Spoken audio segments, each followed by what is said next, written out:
It's a global celebration of all things geek, and since launching in 1995, Armageddon has become New Zealand's biggest entertainment expo. This weekend, the event comes to Tauranga, with many famous faces from around the world virtually beaming in. But there'll also be a strong turnout from local talent. The Cave is a virtual reality next level entertainment centre.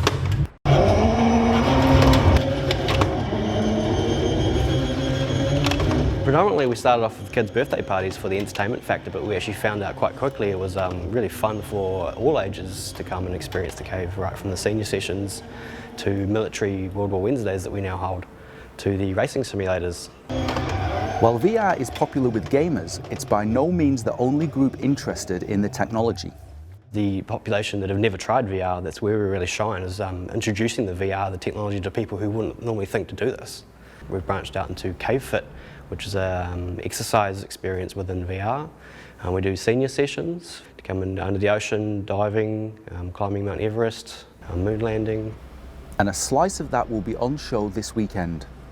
So we have 2 full motion race simulators, and then we also have 2 stand-up virtual reality experiences as well, which will be a bit of a rhythm and dance game.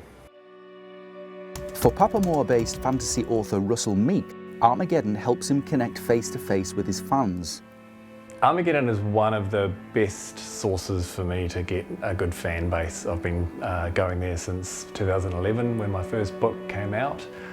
Really good sort of science fiction pop culture fan base, so just to grow your fans, it's a fantastic place to go. Really enthusiastic crowd as well.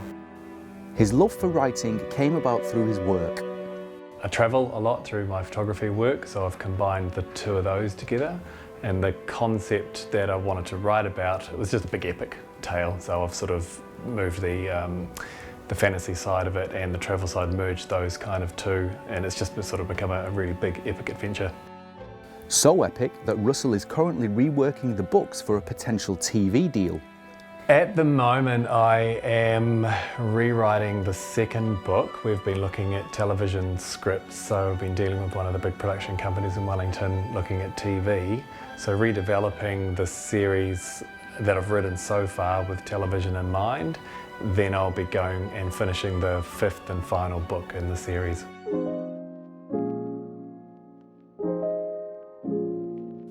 Armageddon is perhaps most famous for its cosplay element, giving fans the opportunity to recreate their favourite pop culture and gaming heroes. I think the first one I did was just a face paint of Darth Maul, and then felt very, very deep into a rabbit hole, and there was no turning back. Now I go to pretty much all the cons and do a different cosplay for every single day.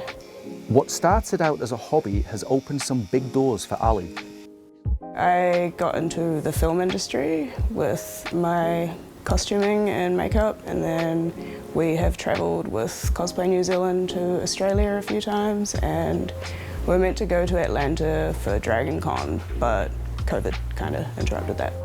Ali and her friends are currently working round the clock to finish their costumes in time for the weekend.